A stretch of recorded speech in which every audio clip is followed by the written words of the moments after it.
Yan, good morning mga kababayan. Nandito tayo sa Bataan, nakakasako po, ano? Ano te? Bataan, ano? Bataan. Ayun, Bataan po. At sa Bataan po tayo lugawan. Kaya ate, yan, suportahan po nyo kanilang lugawan. Dito sa Bataan, Dalupihan, Saging. Ayan. Barrio Saging do po, ayan ang kanilang lugawan. Ayan. Ayan po si ate, sold out boss, sold out. Ayan si boss. Bumili pumain po kayo dito sa kanyang lugawan. Dito sa may highway ng Barangay Saging. Dalupihan, Bataan. Ayan, mga idol, maayos po sila. Sold out po sa inyo lahat dyan. Sold out boss, sold out. Ayan. Kumain po tayo. Ayan, masarap po, may laman. Ayan, meron pa po tayong sabaw na masarap. Ayan. Ayan, kakain po tayo ng lugaw dito kila ate sa may Barrio Saging, Dinalupihan, Bataan. Ayan.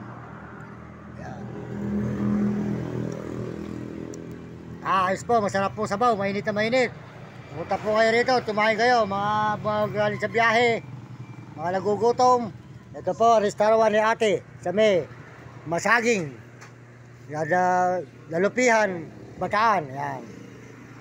Ayan anak ha, pinawanak sa YouTube ha, Mario Mendoza Vlog, ayan. Pakipalo lang nyo, si sir, ayan, sold out sir, sold out, ayan. Ayan, dito tayo kay sir po, kumakain ng ayan. Ayan po, kakain na po tayo ng lugaw dito kay ate, masarap, ayan, may laman. Ayan, sa inyo ko na po tatapusin sir. Para makita nyo sa YouTube, ayan si sir, sold out po, sold out. Hindi ka rito sa may Masaging, Dalupihan, Bataan. Sold out po sa mga diga rito, mga kababayan natin sa buong mundo. Ayan. Ayan. Ayan, si sir, ayan. Ayan. Tatapusin natin kay sir para makita ni sir sa YouTube yung kanyang larawan. Ayan sir, ha.